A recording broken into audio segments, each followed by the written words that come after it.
Ассалаумағалейкум қазақ елі, амансың ба? Мінекей бүгін Алматы қаласында бірінші рет оппозициялық күштің бірігу фактісін көріп жатырмыз. Ол дегенің өтпей қалған кандидаттар, үміткерлер бәрін шеттетті, бәрін алдады, дәлелдері болса да ешқайсысын депутат қылмады, өздерінің адамдарын тағайындады тағы да. Сондықтан елде болып жатқан өзгерістерді сол үміткерлердің санаты қарасында болған Олжас бауырымызбен тағы да талқылағымыз келеді. Және де тек қана оны емес, біздің қазақта жетпейтін нәрсе бұл жастарға, қарапайым өзіміз сияқты адамдарға саясаттың егжей-тегжейлісін қалай болып жатқанын талқыға салғанымызды біз эфирге шығармаймыз.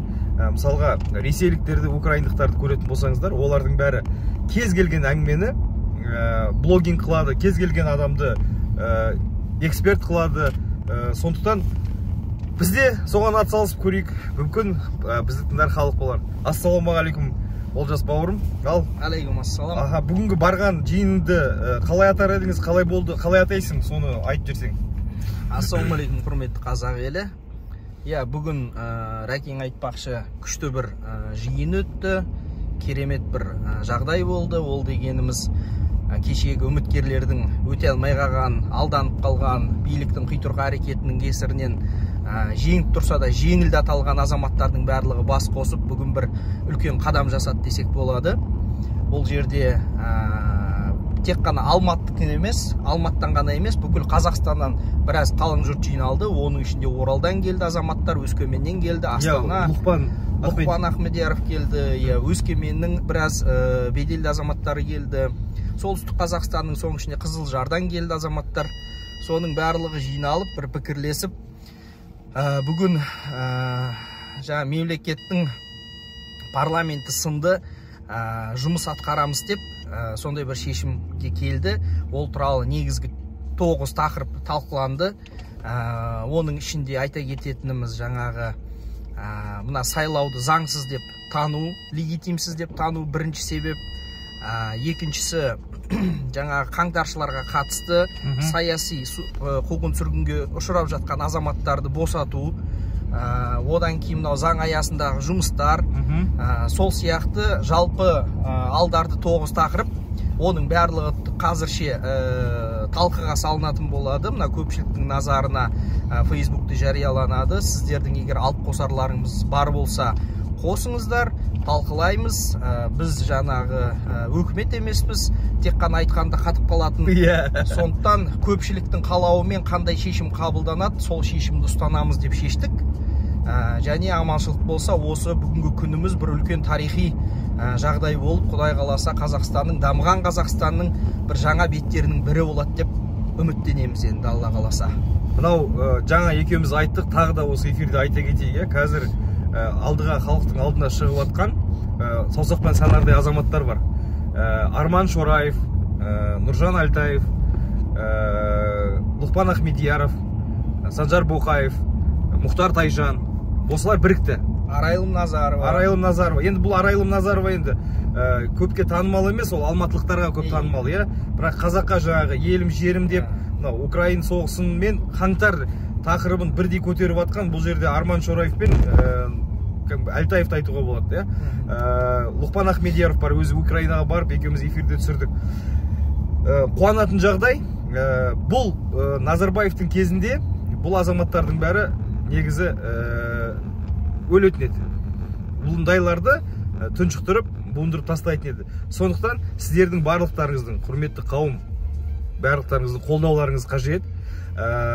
Сіз кім білесің ғой бауырым, Олжас, осы кім парламентке өткен Ринат Зайытовпен тағы да бір депутат жайында мен тиктокқа шығарған кезде масқара көрілім жиналды, көп адам көрді, бірақ сол жерде комментарийді оқысаң, енді керемет халықтың оянып атқаны да. Мысалға, мен өзім әрқашанда білетінім, қазақ ұйықтап жатқан жоқ, қазақ қорқады.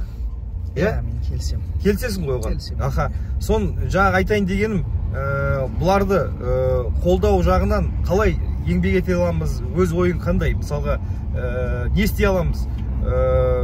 Өзіңде көп айтасың да, мен жақында ғана осындай саяси тұрғыда, белсенділік тұрғыда қызмет етуге кірісіп жатырмын деп. Сондықтан бізге халқымызға жаңа ойлар керек. жаңа идеялар керек, және жаңа белсенділік керек. Соны айтшы, бауырым, қалай қыламыз? Енді дәл мен де кеше қарап отырған болсаңыздар, мен де бір ролик түсірдім. Менің қатты таңғалғаным, енді ол былайынша айтқан кезде әркімнің көзқарасы ол біздің демократиялық қоғамда тұрғаннан кейін әртүрлі болады. Біреумен біреу келісуге міндетті емес, біреудің ойын біреу қолдау не қолдамау, ол әркімнің өз құқығы әрине. Десе де бізде менің жеке пікірімше бір сәл маған ұнамайтын сәттер болып жатты. Ол дегеніміз мына комментарийлардың астынан оқып мен таңғалғаным, кеше Ринат Зайытовты жерден алып жерге салып жатқандары мен шынын айтсам ұнамады. Себебі қазақта сөз бар, болар елдің баласы бірін-бірі батыр дейді, болмаса елдің баласы бірін-бірі қатын дейді демекші. Күні кеше барған азамат, күні кеше мандатын алып әлі жұмысын бастамаған азаматтан қатты осындай сөз айту менің ойымша сәл орынсыз деп есептедім. Иә, оған әркімнің өзінің жаңағы пікірі бар. Неге Смайыловты қолдадың деген сияқты өзіңіз айтқандай. Иә, соны әдейі қозғап жатырмын ғой. Екеуміздің пікіріміз екі түрлі. Иә, мен келсем, әрине ол да бар. Десе де, осыдан алдында мен айтатынмын, егер біреу көріп жүрген болса роликтерімді, партияның аты партия, өзін-өзі ұсынушы деген өзін-өзі ұсынушы, ол жерде түбегейлі екі үлкен айырмашылық бар бір-бірінен. Сондықтан партиялардың атынан шыққан азаматтар қалай болғанда да олардың қолы байлаулы деп айтуға болады, кішігірім болса да. Бірақ дәл сол Ринатқа келетін болсақ, мен осы сәтте келісе алмаймын. Себебі дәл Ринаттай сонша жылдан бері елім жерім деп осы халықтың мұң-мұқтажын айтқан адамдар аз. Иә, ол қазір, дәл қазір сондай ісі мысалы үшін ұнамауы мүмкін. Дәл қазір оны түсінбеуіміз мүмкін.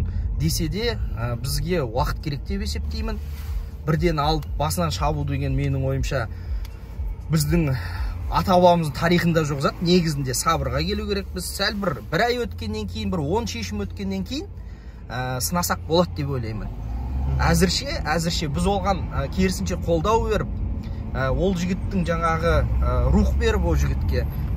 Қазір әрине ол барды, мысалға өмір бақи өзі күрескен аманат қазір оған жау болып тұр. Кеше ғана оны қолдап отқан халық бір жағынан жау. Екі ортада адам деген жаңа қалып кеткен адам не айту керек? Ертең ол да бір қолын бір сілтеп, қош боларыз, болды ақыры деген сияқты дәрежеге жеткізбеуге тырысу керек біз деп есептеймін мен өз басым. Наоборот, оған кешегі өзінің сөздерін, өзінің анттарын есіне түсіріп, Ринат бауырым, біз саған сенеміз. Я қиын, я оңай емес, бірақ айт, осы жерін бүйт, сөйт деген сияқты демеу берсек, менің ойымша сәл де болса, бір қадым болса да жылжитын шығар деп ойлаймын. Ол Ринатқа қатысты.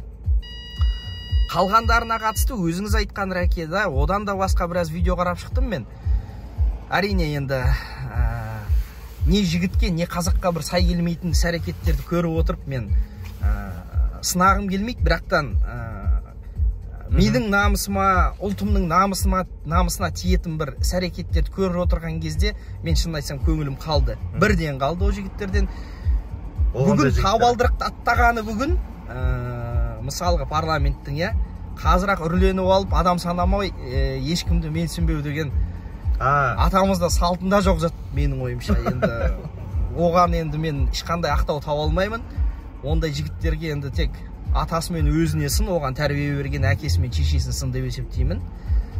Уақыт өте келем бәлкім ол да түзеріп кетер, Құдай қаласа. Адамның жақсылығын іздеуге тырысайық. Бірақ ондай болатында мен өзім күмәнім өте үлкен. Мен Ринат жайында тағы да өз жерде қоса кетейін. Иә. Неге олай жасап жатырмын, неге мен оны шұқимын? Мен оны қадалған жеріне қан алмай қоймаймын. Өйткені қазақтың бір нақыл сөзі бар, ұят болса да айтайын, бердің бауырды деме дейді. Оны ешкім мәжбүрлеген жоқ. Біздің қатарымызда жүріп депутат болмай-ақ жасауға болатынын біледі. Депутат болды ма, енді одан жаңағы сұраныс 2 есе 3 есе өсті. Сондықтан қараңыз, депутат деген кім қазір мәжілісте? Мемлекет пәтер береді, мемлекет астына көлік береді, жақсы айлық қояды, 2-3 көмекші қояды. Жаса халықтың жағдайы. Не үшін біз оған беріп жатырмыз, заңмен не үшін оған қарастырылған депутатқа? Егерде ол халықтың мұң-мұқтажын ойланбаса. Ал міне жаңа парламент сайланды, бұлардың бәрі аузына су толтырып алған, қызыл жарымыз не болып жатыр? иә. Енді Рәке, бұл жерде мен ойымды қоса кетейін, сөзіңізді бөліп жатырмын. Бізде пікірталас қой жалпы, иә. Дұрыс. Кеше 26 депутатымыз қол қойып шықты. Ол Қызылжарға қатысты, иә. Оның ішінде кешегі екі түрлі көзқараспен қарауға болатын біраз азаматтар бар. Оның ішінде жаңағы Бапи бар, Ермұрат ағамыз, иә. Оның ішінде жаңа Мақсат Толықбай бар, бауырымыз. Тағы да біраз жігіттер бар. Оның ішінде жаңа ғана Рашков бауырымыз бар, иә, Қызылорданың жігіті. Менің ойымша ол да болса, бүгін күнге дейін 26 депутат сондай бір шағымға қол қойған мен қағаз көрмедім осы күнге дейін. Бәлкім ұмытып кетсем есіме түсіріңіздер. Ол да болса, бұл депутаттардың мен жақтағаным емес, әрине дұрыс түсінуіңізді сұраймын. Мен де десе де мен бір жақсы жағын іздегім келіп отыр. Жаманшылығын азаматтар уақыт өте көрсетеді өздері ақ, біз сізде. Әзірше жақсы жағынан қарайықшы деген менің үмітім ғой былайша. Сен түсінем бауырым, сен деп сөйлейміз деп келсік те бақан ұмытып кете береміз қайта-қайта. Тәрбие деген қандай, біздің басты мақсатымыз қазір мынау сайлауға бізге айтты, ойын ойнайық, ойынның тәртібі бар. Ол сайлау алданыспен, өтірікпен өтті. Ойын тәртібін бұлар бұзғандықтан, енді біздің өкпеміз де, біздің оларға деген назымыз да бар. Сондықтан жібермеу керек деп ойлаймын. Жағасқан жағадан ары қарай ұстап отыруымыз керек. Басты мәселе бұл жерде қазір Қазақстанның керемет активтерінің бәрі, Нұржан Әлтаевтың сөйлегенін естідім да, уран бойынша, жаңағы стратегиялық нысаналар бойынша аэропорт Оралдағы кетіп жатыр, иә? Темір жол. Мен өзім білем, Петропавлда оқығам. Петропавл қаласында вокзал, темір жол вокзалы, ол Ресей Федерациясының құзыретінде. Байқоңыр Ресей Федерациясының құзыретінде. Бұл Ресейдің ықпалынан құтылмай, еліміз мықты болмайтынын түсінемін. Бағана екеумізді кешеде келіскен әңгімеміз геосаясатты алатын болсақ, қазір 1000 жылда қазақтың басына туған бір бақыт уақыт келіп тұрды. Бақытты кезде өмір сүріп жатырмыз. Бірақ Аллахтан берекет болғанымен әрекет бізден болу керек. Әрекет бізден болған деген, ол мынау Қытайдың, Ресейдің құлдырап жатқан кезін пайдаланып, біз өз дербестігімізді қайтадан алуымыз керек. Әйтпесе, жаңағы Алаштардың сағы сынған кезде, мынау Шығыс Түркістан кетті, Орынбор кетті, Астрахан кетті, Ташкент кетті, біраз жерден айырылдық. Мына жердің өзі аз емес, бірақ бұдан да үлкен еді ғой біздің жеріміз. Қазір сағымыз сынып қалатын болса, ертең не болады деген уайым бәрімізде. Дұрыс па Олжас? Әрине. Бұл жерде Рәке қосай кететініміз, біз геосаясат туралы бір тақырып қозғайық деп ниеттендік. Мынаны жағайын ба? Жағасаңыз, Біз бәрі білетіндей, Айдаһар мен жаңағы Алқаш Аюдың арасында тұрған халықпыз негізінде. Айдаһарымыз енді ішкілікке салынбаған, жаңа нашақорлыққа қатысы жоқ. Сондықтан одан қауіптенетін де орнымыз бар. Тарихи біздің өзіміздің Оспан Батыр бабамыздың кезінен қалып кеткен, генімізде қалып кеткен бір жақтырмаушылық бір-бірімізге негізінде бар десек, ол жасыратын ештеңесі жоқ, бәрі білеміз. Бірақ негізгі менің пікірім бойынша бүгінгі күннің қауіптілігі, негізгі қауіп бізге түнетін ол орыстан. Бұл жерде бір-екі келтіре кететін жайт бар, 22 жылдың қорытындысы бойынша мен сәл-пәл бүйтіп оқып шықтым. Әртүрлі деректер бар екен. Әлемдегі ең үлкен экономика ол ақш экономикасы. 20,5 триллион долларға бағаланатын. Одан кейінгі біздің көршіміз Қытай, 14 триллион доллардан асатын. Және 11-ші орындағы бұл Ресей, 1,5 триллионнан асатын экономика. Соны бейт салыстыратын болсақ, біздің экономикамыз Қытайдікінен 80 есе, Ресейдікінен 10 есе кем екен. Ол жаңағы ішкі внутривалный продукт дейді ғой, соған да сәйкес плюс-минус 10 төңірегінде. Демек, мынау қандай да болсын бір одақтарға кіру, ол былайынша айтқан кезде, сіз мысалға миллионерсіздер әке. Мен қарапайым азаматпын. Екеуміз айтамыз да, давай біз барамыз да бір 5 күн қыдырайық деп шешеміз да. Бірақ жаңағы тәртіпті сіз орнатасыз. Қай кафеге барып тамақ ішеміз, қай рестораннан жаңағы демаламыз дегендей. Бірақ ақшаны бірдей төлейміз деп келісіп алғанмен бірдейміз да. 10 есе экономикасы үлкен Ресеймен одаққа кіру деген, былайынша айтқан кезде жаңа миллионерлер мен қарапайым адамдардың бірдей той тойлап, содан кейін бірдей есеп айырысуымен тең да. Сіз оны көтересіз, проблема жоқ сізге. Ал қарапайым азаматтар мысалға, олар төлеген ақшадан ертеңгі күні олар өздері қарыздардан құтыла алмай қалуы мүмкін. Теңімен тезек қабымен деген әңгіме ғой, иә. Дәл осы, иә. Осы тұрғыда біз мына екі алапауыт елдің ортасын тұрғандықтан қаншалықты мынау тарихи дейік, басқа дейік байланысымыз бар болса да, орыстармен біздер олармен рет келгенше кеден арқылы, шекаралық арқылы, жақсы достық қарым-қатынас арқылы, бірақ одан ары қарай аспайтын жаңа қарым-қатынаста болғанымыз дұрыс деп есептеймін. Өте керемет. Ол туралы әрине жалғыз мен емес айтып жатқан, ол туралы сонау қай жылы біздер кедендік одаққа кіргелі бері айтып келе жатқан талай азамат бар. Десе де бүгінгі күні оның қаупі айқын көрініп жатқан сияқты. Себебі мынау ерлікпен жан алысып, жан берісіп жатқан Украин халқы қазір жаудың тісін сындырғаннан кейін олар өзінің ішкі тұрғындарына, былайынша айтқан кезде, пропагандаға материал керек. Қазір жеңіс жоқ оларда. Өте дұрыс. Көріп жатқаны бір таяқ. Бүкіл әлемдік санкциялар, шектеулер, оның барлығы ертелі кеш әрине экономикаға өз зиянын тигізбей қоймайды. Демек, орыстың елінің ішінде ертең бір тауарлар жетіспейді. Мысалға бұрынғы кіріп шығу азаяды, қымбаттайды. Енді ол кезде орыстар бірдеңе беру керек қой халқына. Не береді? Ол үшін ең күшті нәрсе ол кішкентай да болса, бірақ жеңісті бір соғыс, патриоттық сезімді оятатын, халықты біріктіретін, елді алға ұмтылдыратын, сондай жеңіс керек болады. Сол кезде мысалға мен кешегі мына Қызылжардағы болған жағдайға қатысты айтарым, бұл былайынша айтқан кезде қармақ салып қарау ғой. Балық көнер ме екен, көнбес пе екен. Егер көнсе, ары қарай тор тастайды. Ушықтырады. Оған біз бәріміз куә болып жүрген, мысалға өте көп жағдайлар бар. Жаңағы өзіміздің ішімізде жүргендерде жеткілікті, ал мына солтүстік өңірлерімізді айтатын болсақ, ол одан да бетер асып тасып жатқан ол жақта қиыншылықтар көп деп есептеймін. Сондықтан осы сәтке біз көңіл бөлгеніміз дұрыс шығар деп ойлаймын. Ол туралы бүгінгі жиында да біраз тақырып қозғалды әрине. Енді бірақ Рәке, сіздің де көзқарасыңыз осыған қатысты айта кетсеңіз. Мен өзім білесің бауырым, мен Путинге қарсы митинг жинаймын деп Қазақстанда 2022 жыл отырып шыққам. 15 тәулікке. Түсініксіз нәрсе, бүкіл әлем террорист деп таныған Путин үшін Қазақстанда менді отырғызды.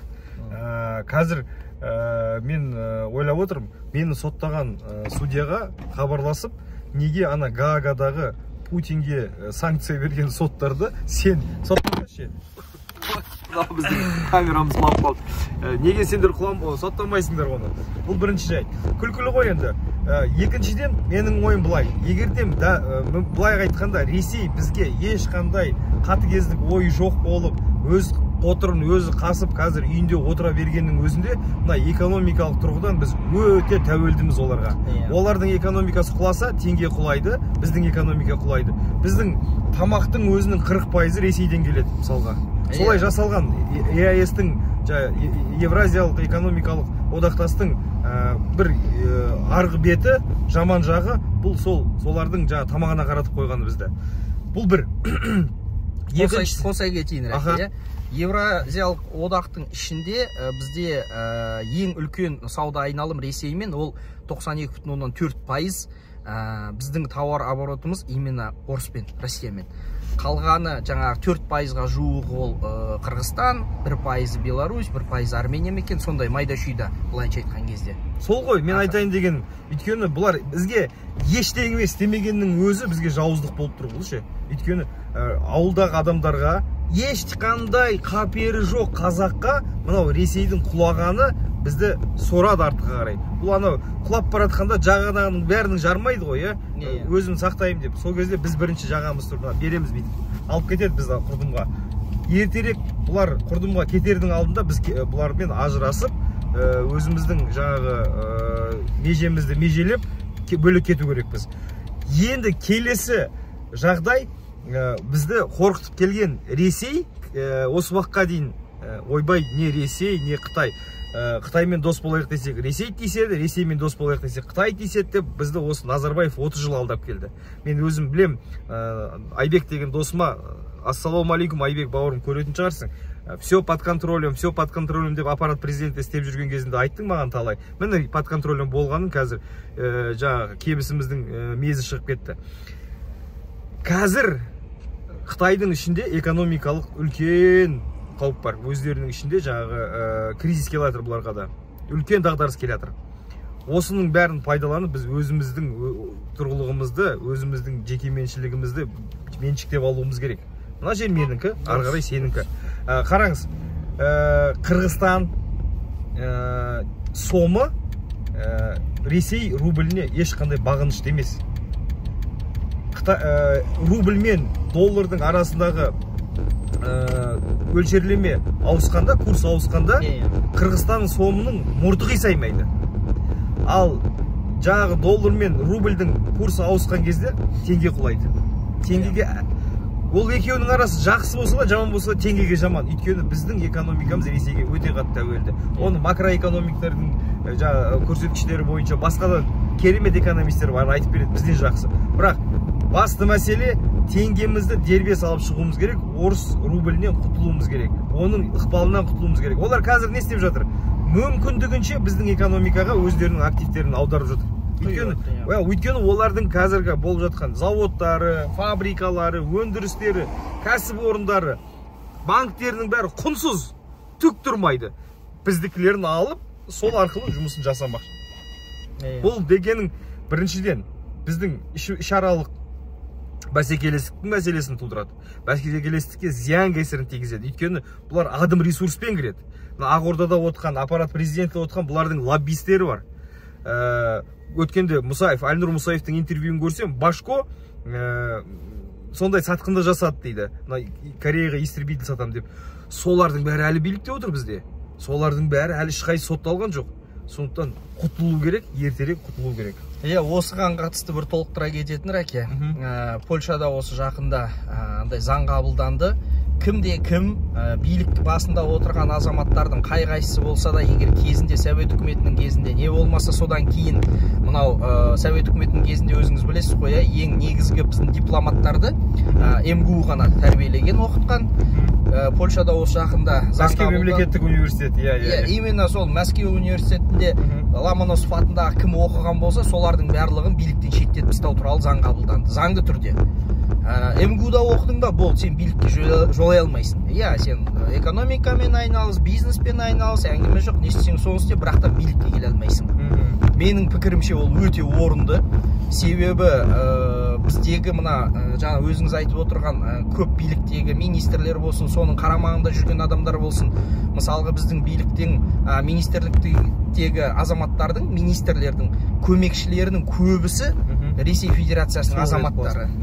Егер біреу білсем, мүмкін біле берміз, сол туралы айтып кетейік дегеніміз, қалай олар о жақта жұмыс жасап жатыр, қандай заңға бағынып жатыр, ол енді бір Құдай мен Тоқаевқа ғана мәлім. Десе де шындық сондай. Демек, олар не деген сөз? Олар лобби, өзіңіз айтпақшы. Қандай болмасын, жаңағы шешім қабылданатын кезде, ол шешімнің бүйірі әрдайым сол орысқа тартып тұрады. Әлбетте. Және қандай ең ыңғайлы проектлар болады, соның барлығы әрине орысқа кетеді. Күні кешегі мынау біздің Қазақстан, білетін шығарсыздар енді, әлемде ең бірінші орында уран өндіру бойынша бірінші орын алып тұрған мемлекетпіз. Уранның әрине бағасын, пайдасын айтпасақ та бәріміз білеміз, ол жоғары технологиялар. Енді сол уран өндірісінің мысалға бүгін күні Росатомға, соның дочка дейді ғой, соның қарамағында мекемелерге өтіп кетуінің өзі, мысалы үшін үлкен сұрақ. Ол өте қауіпті сұрақ негізінде. Себебі өздеріңіз білесіздер, осыдан 1-2 жыл алдын қанша ушу болды. Мына орыстар келіп бізге Балқашқа әлгі атом электростанциясын соғамыз деді. Ол да болса Росатомның проектісі. Бұлай қарайтын болсақ, биыл соғылады деді ғой, биыл басталады деді ғой. Енді мен ол шешіммен таныс емес екенмін, бірақ айта алмаймын. Бұны мен сізге айта кетейін, құрметті көрермен, керекті мамандармен мен сұрау жасап қойдым, сұрау салдырдым.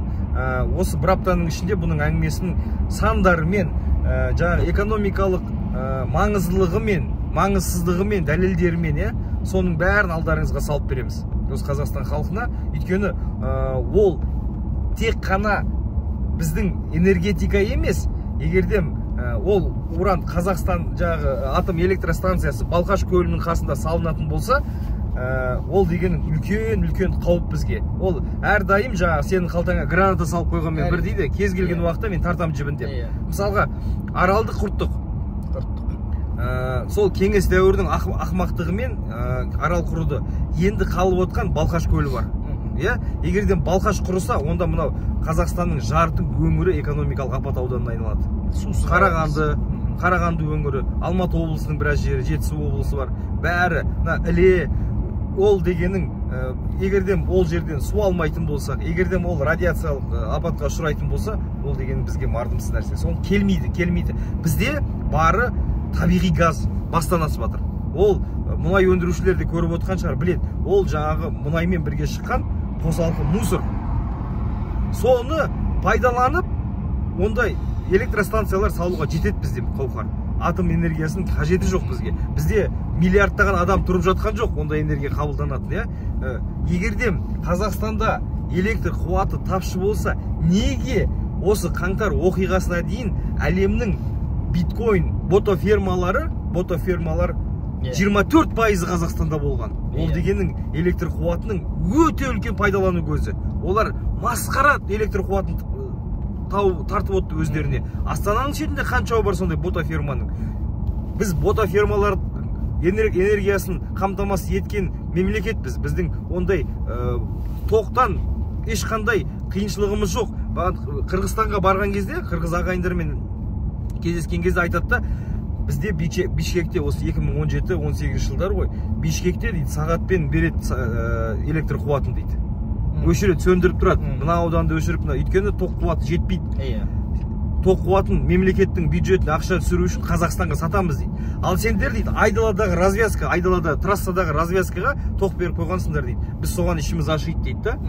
Егерде дұрыс пайдаланатын болсақ, бізде тоқ көздері де, тоқ тұтынушылары да бәрі межеленген. Ешқандай қазір бір жерге тоқ жетпей проблем болып жатыр ма? Не үшін жаңағы көттің астынан шығарған, кешіресің, көттің астынан шығарған шешім да бұл, мысалға. Сал деді, сала салам деген. Ешқандай экономикалық обоснование жоқ. Алла қаласа, сандарымен мен келтіріп берем келесі бір әңгімеде. Енді Раке, бұл жерде экономикалық обоснованиясы негізі бар ғой. Бар болғанда олар мына жыл өте электр қуатын пайдалану көрсеткіші жыл өте үлкейіп келе жатыр. Мысалға, бүгін өзіңіз көріп отырғандай, Аллаға шүкір, қазақтың балалары үйлі-күйлі, мысалға, күн өткен сайын бір ауылда бір үй пайда болады бір сезонда. Бір үй емес, мысалға 100 үй пайда болады. Оның әрқайсысы, мысалы, тоқ тұтынушы. Ол біз үлкен, мен әшейін үй мысалы ретінде айтып отырмын. Мысалға, зауыттар, болмаса жаңа кен өндіріс орындары, олардың барлығына қыруар әрине тоқ көздері керек. Ол сөзсіз тоқтың керектігі, ол ешқандай жаңа дауға жатпайтын нәрсе. Бірақ мен айтайын деп отқам, өзіңіз айтқандай, бізде атом электростанциясыз-ақ газ да жеткілікті. Сатып отырғанымыз бірінші. Екіншісі, бізде Қазақстан не көп, бізде дала көп. Далада не көп, күн көп.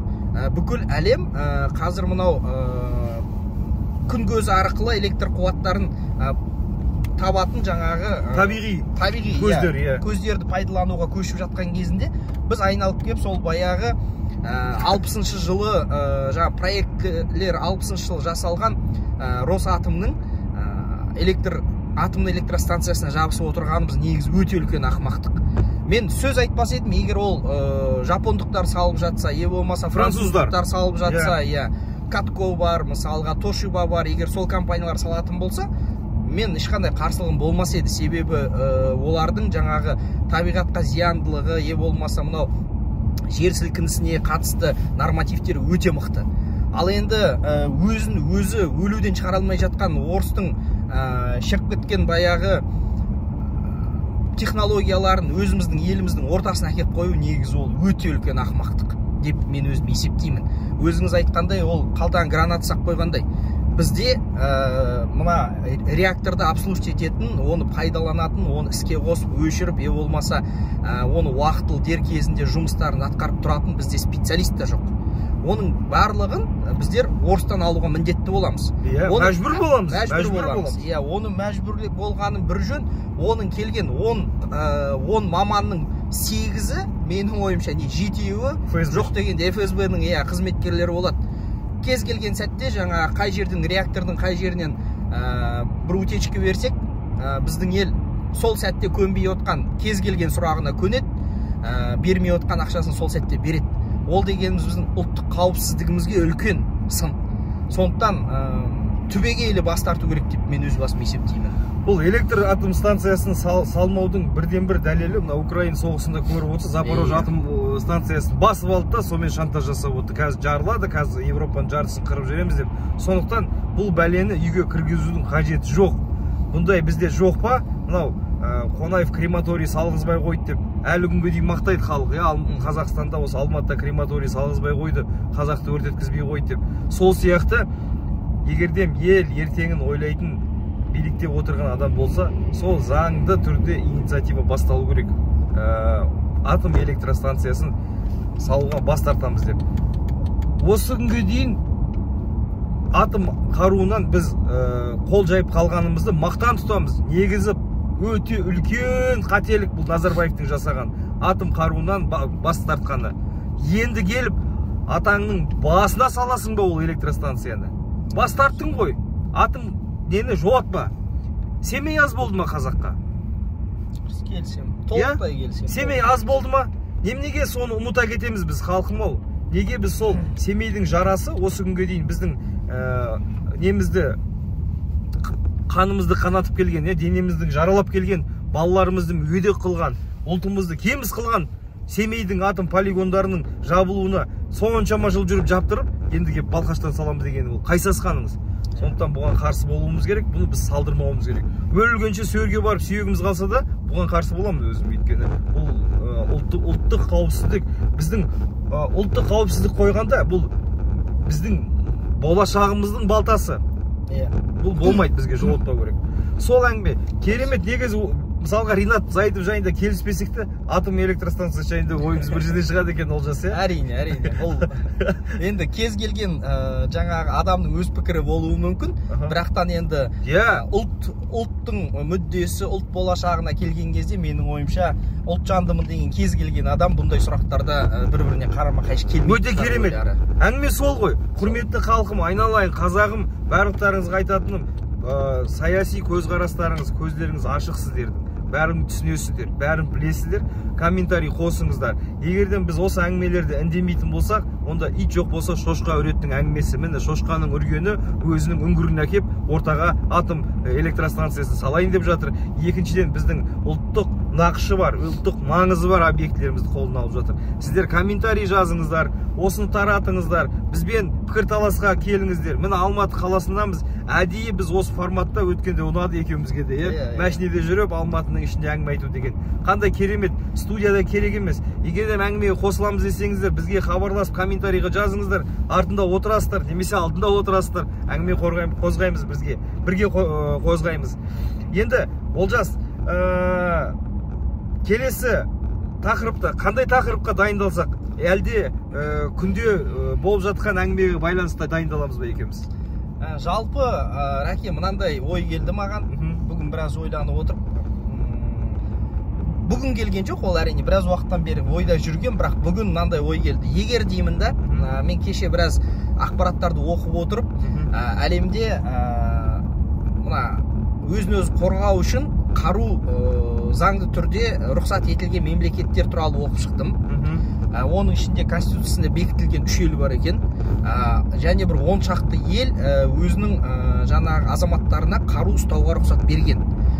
Сол елдердегі жаңағы тарихи сәттер ғой, мысалы қару ұстауға рұқсат берген кездегі болған өзгерістер туралы оқыдым. Мен енді алыс елдегі Пәкістан, болмаса жаңағы Америка туралы айтпай-ақ қояйын десе де, негізі оның іргетасын қалаушы Америка 1791 жылы, егер қателеспесем, екінші өзгеріс конституциясына вторая поправка дейді. Әр азаматтың өзін-өзі қорғау құқығы қару ұстап. Одан кейін бізге ең жақын болған ол Молдова елі. 94 жылы, егер қателеспесем, олар рұқсат берген екен.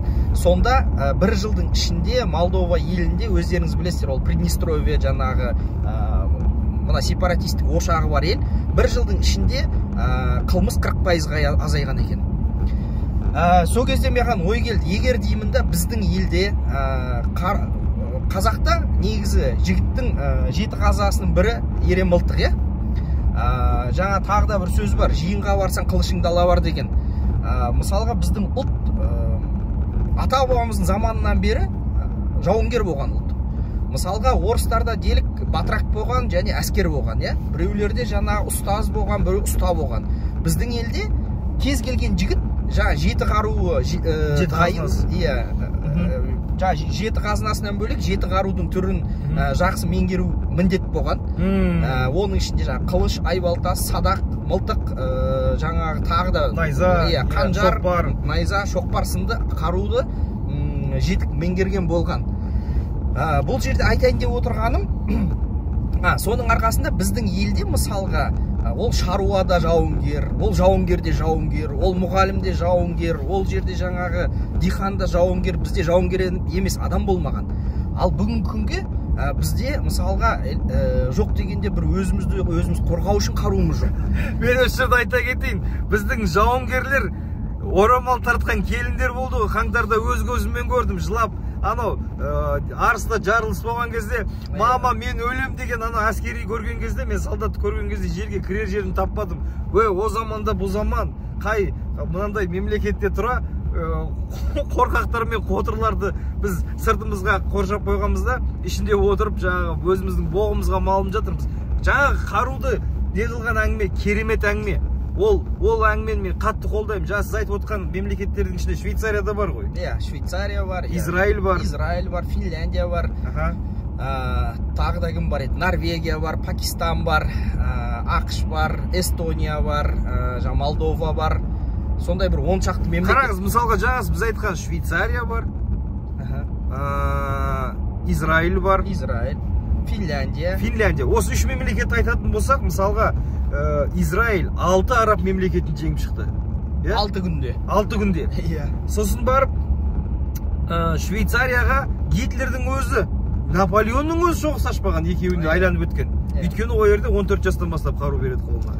Ал Финляндия КСРО-ны жеңіп шықты, СССР-ді Сталиннің мүйізін сындырған мемлекет. Өте күшті мемлекет. Иә, мынау екеуміздің әңгімеміз уақыты таяп қапты да, бетейік. Құрметті ағайын, осы халыққа қаруды рұқсат ету тақырыбы сіздерге қызық болса, комментарий жазыңыздар. Келесіде біз дайындалайық. Уақытын белгілейміз да, осылай сенбі күні ыңғайлы бола ма, жұмыстан кейін кішкене сіздермен бөлісеміз. Ойларыңыз болса жазыңыздар. Онда қоштасайық. Осымен бір ғана айта кететін сәт, мен ойымды жеткізе алмай қалдым. Көп сөйлеп кеттім. Кешіресіздер. Мен ойладым да, егер біздің халықта қару болғанда деймін да, кеше қаңтар осындай болар ма еді деген ой келді маған.